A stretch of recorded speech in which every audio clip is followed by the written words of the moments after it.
The sun hung high over Los Angeles, casting long, lazy shadows from the palm trees that lined the famous boulevard. It was one of those perfect afternoons that postcards are made of, the kind of day that makes people forget about the city's notorious traffic and just soak in the warmth. The air was thick with the scent of blooming jasmine, expensive car wax, and the faint, ever-present aroma of roasted coffee beans wafting from a dozen different cafes.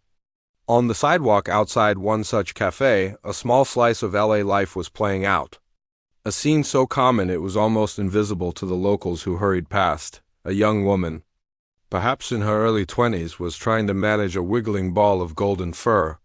Her puppy, no older than a few months, was a bundle of pure, unfiltered joy. He had floppy ears that seemed too big for his head and a tail that wagged so hard his whole body wiggled with it. He was on a bright red leash, but he was doing his best to explore every single crack in the pavement, every interesting smell, every passing leaf that danced on the breeze. The woman laughed, a light, happy sound as she gently tugged on the leash. "Come on, little guy," she whispered, her voice full of affection. "We can't say hello to everyone today." She had a kind face, and her eyes, which were hidden behind a pair of large sunglasses, crinkled at the corners when she smiled at her tiny companion. He was her whole world.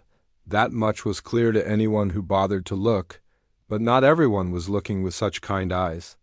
A few feet away, parked right at the edge of the curb like a predator at a watering hole, was a machine of pure muscle and menace. It was a Harley Davidson, so polished and chrome-heavy it seemed to suck the light right out of the air. Every surface gleamed, from the custom gas tank with its intricate, airbrushed design of a coiled snake, to the exhaust pipes that looked like they could breathe fire. Leaning against the beast was its owner, a man who seemed just as intimidating as his ride. He was big, with broad shoulders that strained against the black leather vest he wore over a dirty t-shirt. His arms were covered in a sleeve of dark, swirling tattoos, and his face was hidden behind a thick, bushy beard and a pair of sunglasses that reflected the world in a distorted, angry way. The other bikers who sometimes stopped at this cafe called him Viper, a name he had earned a long time ago. Viper wasn't there for the coffee or the conversation. He was just there, a silent, brooding presence. He would sit there for hours sometimes, just watching the world go by, a scowl permanently etched onto his face. He seemed to feed off the discomfort he caused. People would give him a wide berth when they walked by, parents would pull their children a little closer, and the cafe staff would serve him with a forced, nervous smile. He liked it that way. It made him feel powerful, respected, even if that respect was born out of fear. He took a long drag from a cigarette and flicked the butt onto the pristine pavement, grinding it out with the heel of his heavy steel-toed boot. Then, just for the sheer joy of disrupting the peace, he twisted the throttle on his bike. The engine exploded to life with a deafening roar, a throaty, aggressive sound that made the cafe windows rattle and sent a flock of pigeons scattering into the sky. A few people jumped in their seats, shooting him annoyed looks, but no one said a word. Viper just smirked, enjoying the small act of chaos he had created. Amidst all this, sitting at a small, unassuming table right in the middle of it all, was a man who seemed to be in his own world. He was dressed simply in a plain gray t-shirt and worn-out jeans. A faded baseball cap was pulled low over his face, shielding his eyes from the sun and, perhaps, from the world.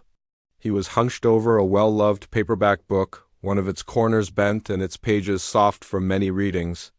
In front of him sat a half-empty cup of black coffee.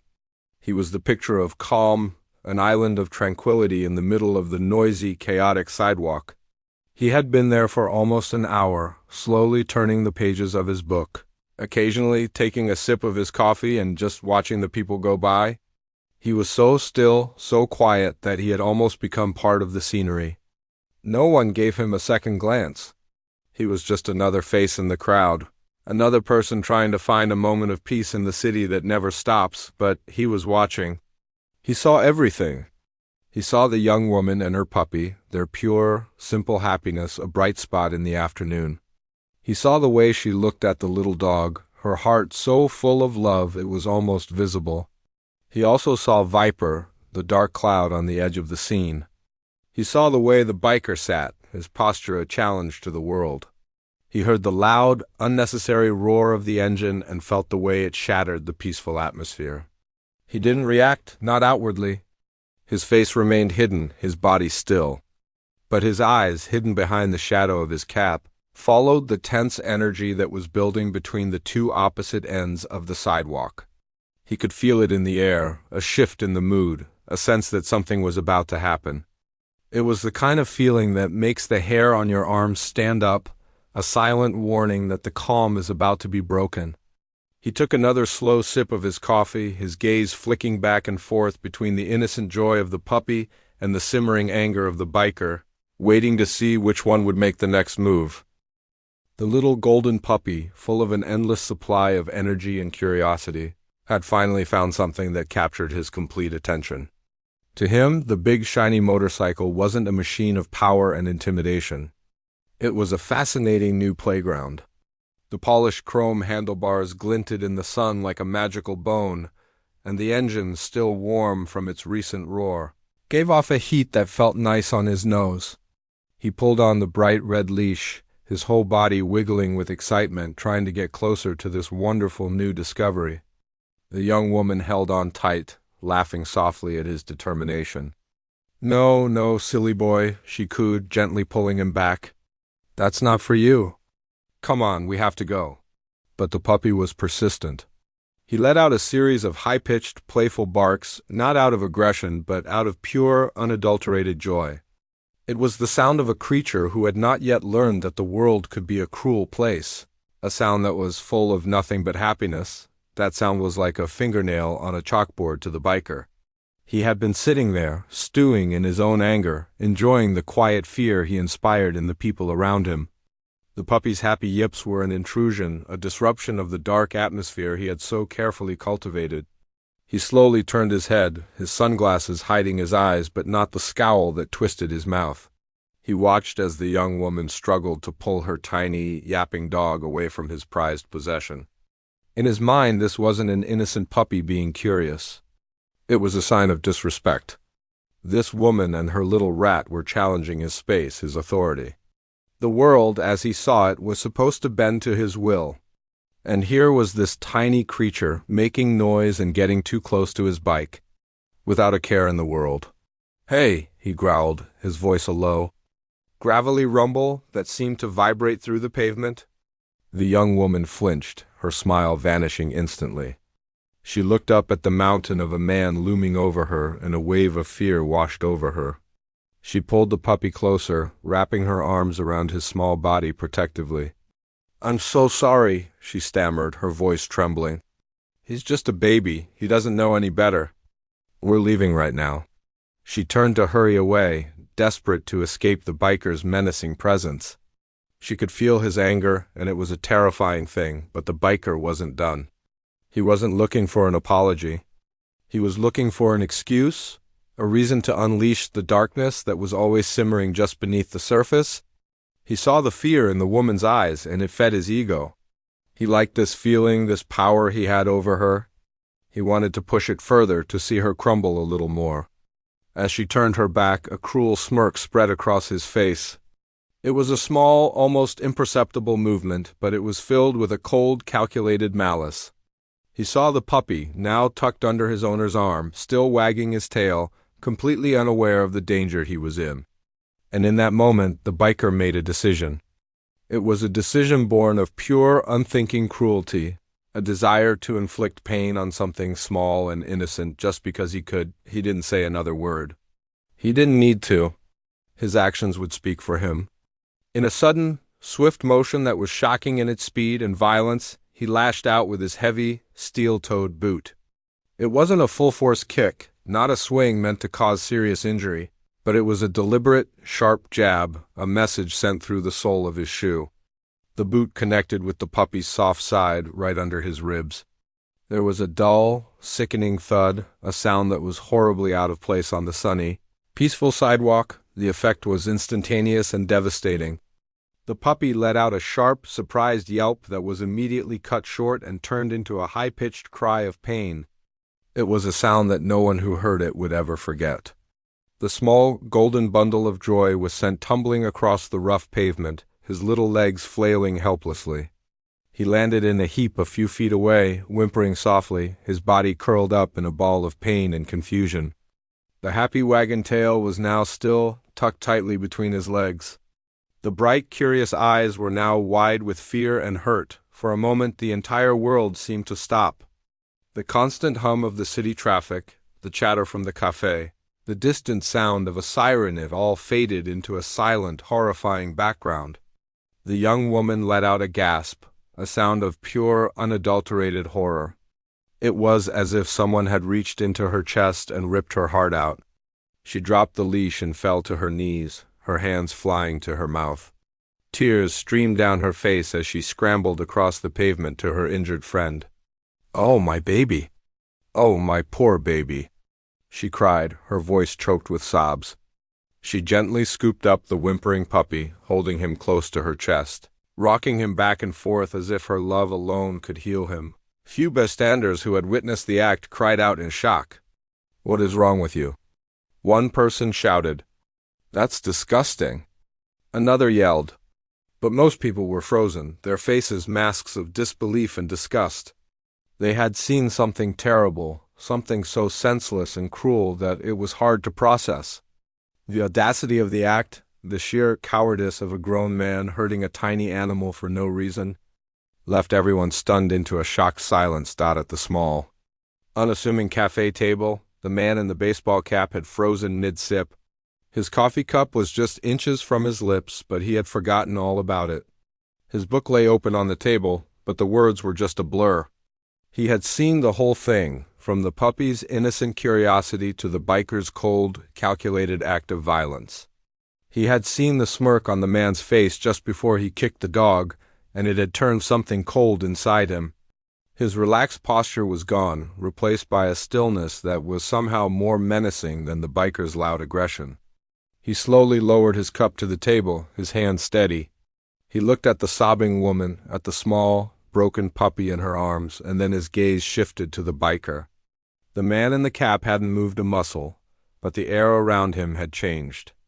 The quiet observer was no longer observing. The calm had been broken, and in its place was a quiet, simmering anger that was about to step into the light. The silence that fell over the sidewalk was heavy and suffocating. It was the kind of quiet that feels loud, filled with the unspoken shock and horror of everyone who had just witnessed the biker's cruel act. The only sounds were the heart-wrenching sobs of the young woman as she cradled her injured puppy and the soft, pained whimpers of the little animal itself.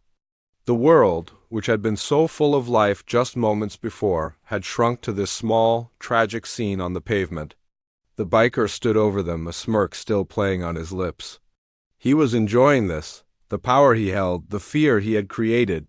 He had shattered the peaceful afternoon and replaced it with his own dark, twisted reality. He took a step closer to the sobbing woman, ready to say something else, something to twist the knife and assert his dominance even further, but he never got the chance. From the small cafe table, a sound broke the heavy silence. It was the scrape of a chair being pushed back slowly, deliberately. The sound was not loud, but it cut through the tension like a knife, drawing every eye in the crowd. The man in the simple t-shirt and worn-out jeans, the one who had been so lost in his book, was now standing up. His movements were calm and measured, full of a quiet purpose that was somehow more intimidating than the biker's loud aggression.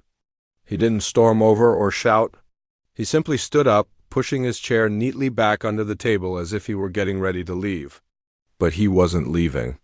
He was just getting started. He reached up and slowly took off his faded baseball cap, revealing a face that was instantly recognizable to millions. It was a kind face, a face people felt they knew from years of seeing it on screen, a face that was associated with decency and quiet strength. He ran a hand through his dark hair, his eyes never leaving the scene on the sidewalk. For a moment, no one reacted. They were just processing what they were seeing. It was him. It was really him. And he was walking towards them. He began to move, his steps slow and steady. He didn't look at the sobbing woman or the injured puppy. His gaze was fixed solely on the biker.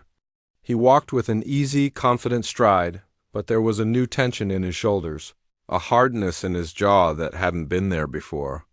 He was no longer the quiet observer, the anonymous man reading a book. He was now an active participant, and the entire energy of the street shifted with his every step. The crowd, which had been frozen in a state of passive shock, began to stir.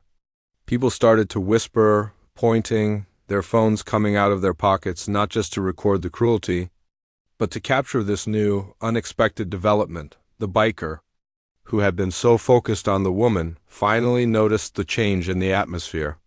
He felt the collective gaze of the crowd shift from him to the man now approaching him. He turned, a scowl on his face, ready to confront whoever dared to challenge him. "You got a problem, buddy?"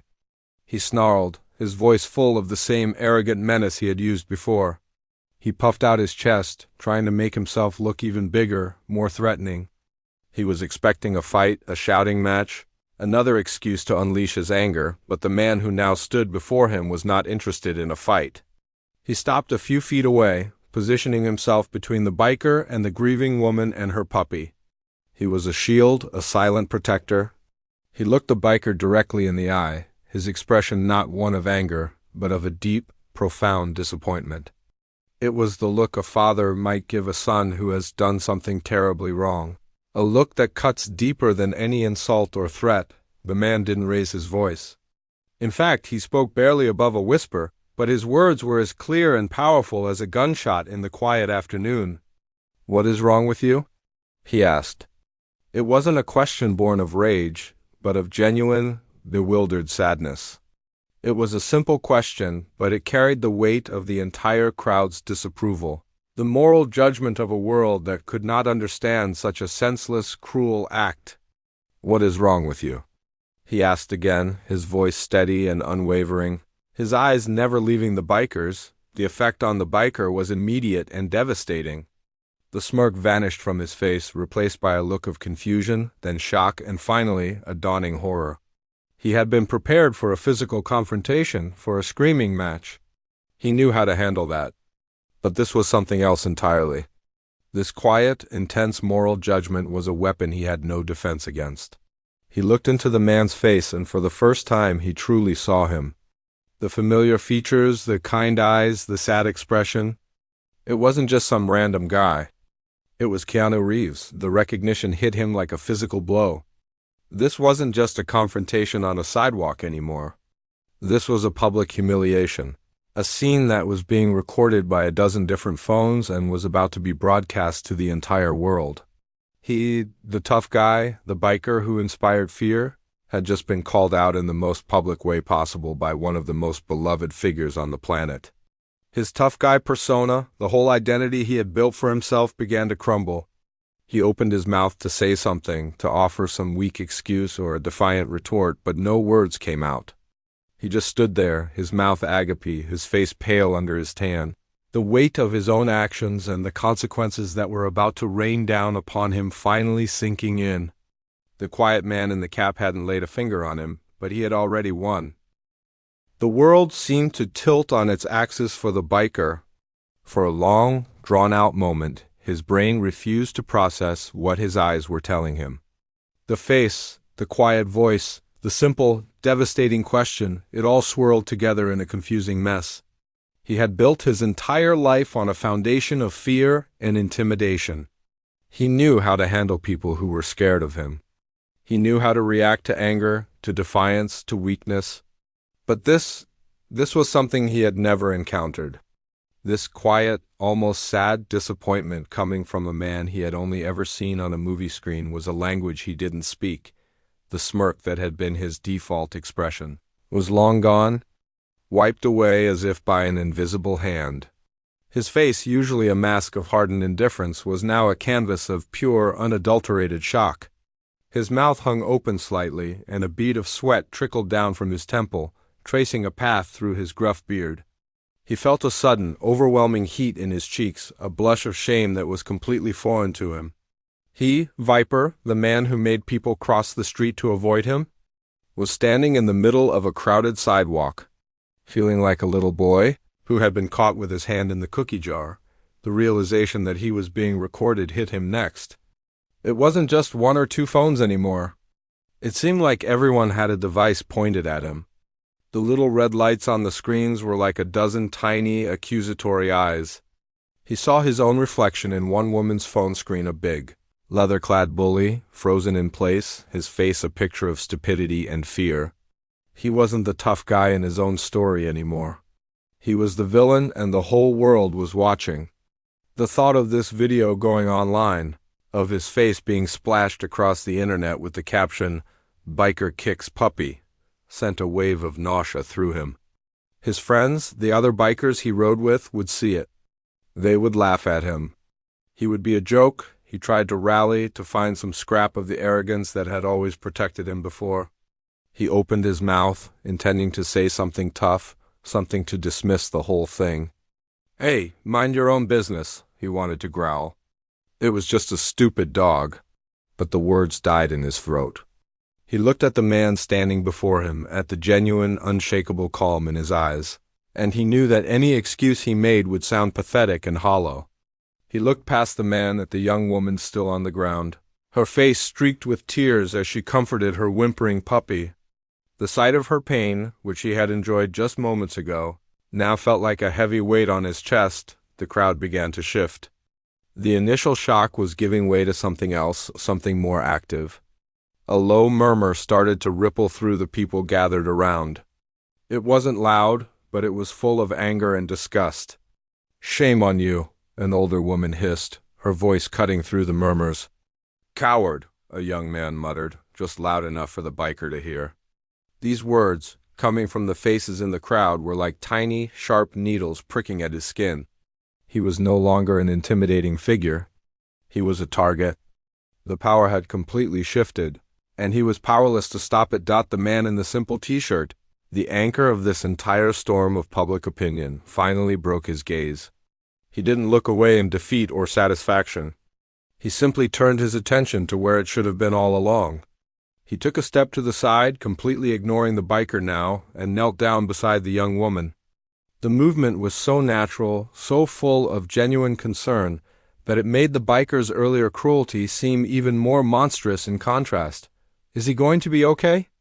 the man asked, his voice soft and gentle, a stark contrast to the hard tone he had used with the biker. He reached out a hand, not to touch the dog, but just to offer a gesture of comfort. "We should get him to a vet." He looked at the woman, his eyes filled with an empathy that seemed to radiate from him. In that moment, he wasn't a famous movie star. He was just a kind human being, trying to help another being in pain. And in his simple act of compassion, he delivered the final, crushing blow to the biker's ego. By completely ignoring him, he had rendered him invisible. He had shown the biker and everyone watching that he wasn't even worth the anger anymore. He was just an obstacle, a problem to be stepped around on the way to doing something good. The biker felt the last of his defiance crumble into dust. He was nothing. He was less than nothing. He was a man who had hurt an innocent creature and was now being shunned by a person everyone admired. He knew he had to get out of there. Every second he stayed, the shame grew heavier, the stares of the crowd felt more intense. The roar of his motorcycle, which he usually used as a weapon of sound and intimidation, now seemed like his only escape route. He fumbled for the keys in his pocket, his hands shaking so badly he could barely grip them. He dropped them once, the clatter of the metal on the pavement sounding unnaturally loud in the quiet tension. He bent down to pick them up, feeling the eyes of the entire world on his back, and he could almost hear the collective sigh of disgust. He finally managed to grab the keys, and clumsily swung his leg over the seat of his bike. His movements were no longer fluid and powerful, but jerky and desperate. He jammed the key into the ignition, his fingers fumbling with the simple motion. He didn't dare look at anyone. He just stared straight ahead, his face burning with a humiliation so deep it felt like a physical wound. He twisted the key and the engine roared to life, but the sound was different now. It wasn't a roar of power. It was a scream of embarrassment, a loud, desperate noise that announced his cowardly retreat. He didn't wait for a break in the traffic. He just pulled out, cutting off a car that blared its horn in protest. He sped down the boulevard, not with the confident swagger he usually had, but with a frantic energy, desperate to put as much distance as possible between himself and the scene of his own disgrace. He didn't look back. He couldn't. He just rode, the wind whipping at his face, doing little to cool the fire of shame that was consuming him from the inside. He had kicked a small, helpless dog for a moment of twisted fun, and in return, he had lost something far more valuable than his pride. He had lost his own story, and in its place a new one had been written for him, a story he would never be able to escape. The roar of the motorcycle engine faded into the distance, leaving behind a strange and heavy silence. It was the kind of quiet that follows a storm, when the air is still charged with the energy of what just happened. The sidewalk, which had been a stage for such a dramatic and ugly confrontation, now felt small and intimate. The crowd of onlookers remained, their phones still held aloft, but the mood had shifted. The anger was gone, replaced by a sense of awe and concern. All eyes were now on the small group in the center of it all, the sobbing young woman, the injured puppy, and the man who had stepped in. The man in the simple t-shirt was still kneeling on the pavement. He had completely forgotten about the biker, about the crowd, about the phones recording his every move. His entire focus was on the small, trembling animal in the woman's arms. He reached out a gentle hand, not to grab or to poke, but just to offer a soft touch on the puppy's back. The little dog flinched at first, a reflex born from the cruel kick it had just endured, but then it seemed to sense the kindness in the man's touch. It let out a soft whimper, but this time it sounded less like a cry of pain and more like a plea for comfort. "We need to get him to a vet," the man said, his voice calm and steady, a grounding force in the woman's sea of emotion. He looked up at her, his eyes full of a deep, genuine empathy that seemed to cut through her shock and grief. "There's a good one just a few blocks from here. I can take you." He wasn't asking, he was offering.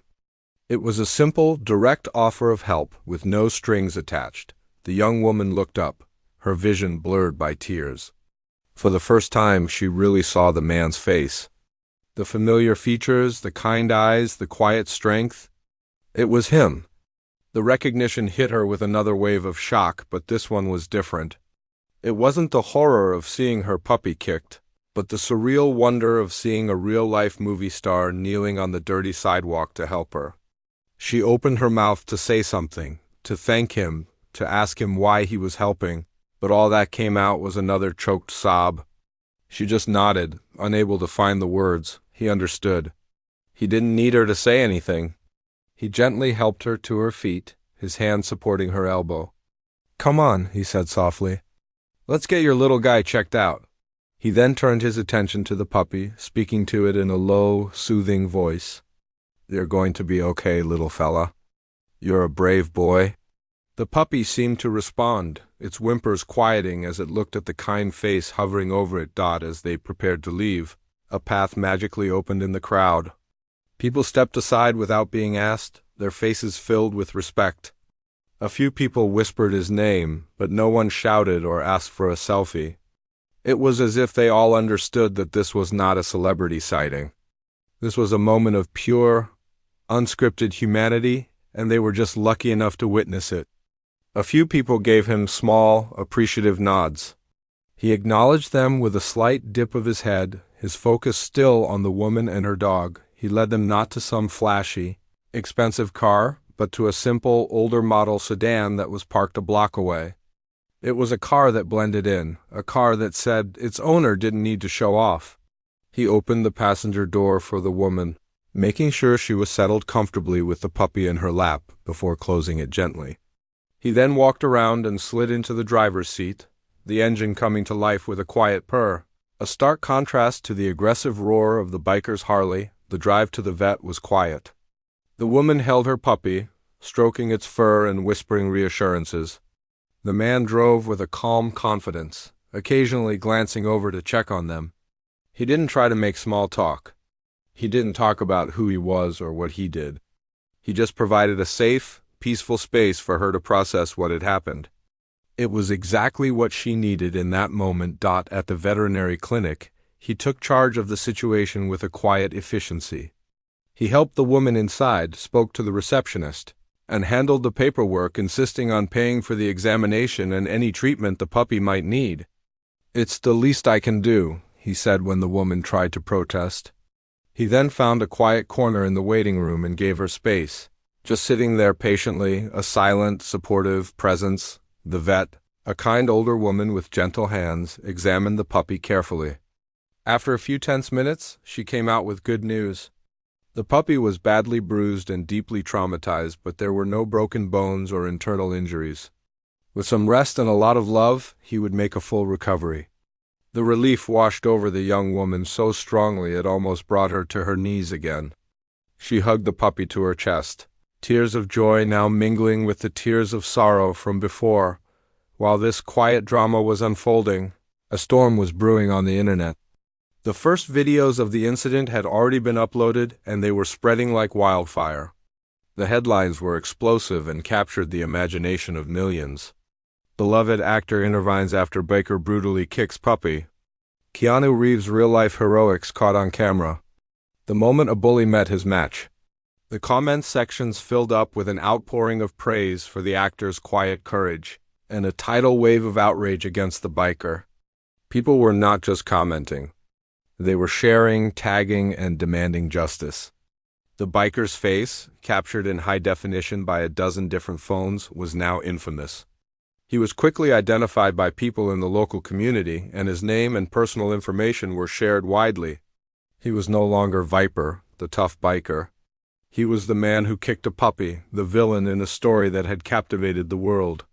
He would spend the next few weeks hiding from the public shame, losing his job, and being shunned by the very people he once tried to intimidate. His instant regret on the sidewalk had blossomed into a permanent, life-altering consequence. Back at the vet clinic, the man who had caused all this positive change was ready to slip away. He made sure the woman had a ride home arranged with a friend and that the puppy was comfortable in the small carrier. He gave the puppy one last gentle pat on the head. "You take care of your mom," he whispered. As he turned to leave, the woman finally found her voice. "Thank you," she said, her voice thick with emotion. "I don't know how I can ever repay you." He just smiled, a humble, genuine smile that reached his eyes. "You don't have to," he said. "Just give him a good life." He put his faded baseball cap back on, pulling it low over his face, and walked out the door. He didn't look back. He didn't wait for any more thanks. He just disappeared into the bustling city, becoming just another face in the crowd once more. He had stepped into a moment of darkness and brought a little bit of light. And then, just as quietly, he had moved on, leaving behind a powerful lesson about kindness, courage, and the simple act of standing up for those who cannot stand up for themselves.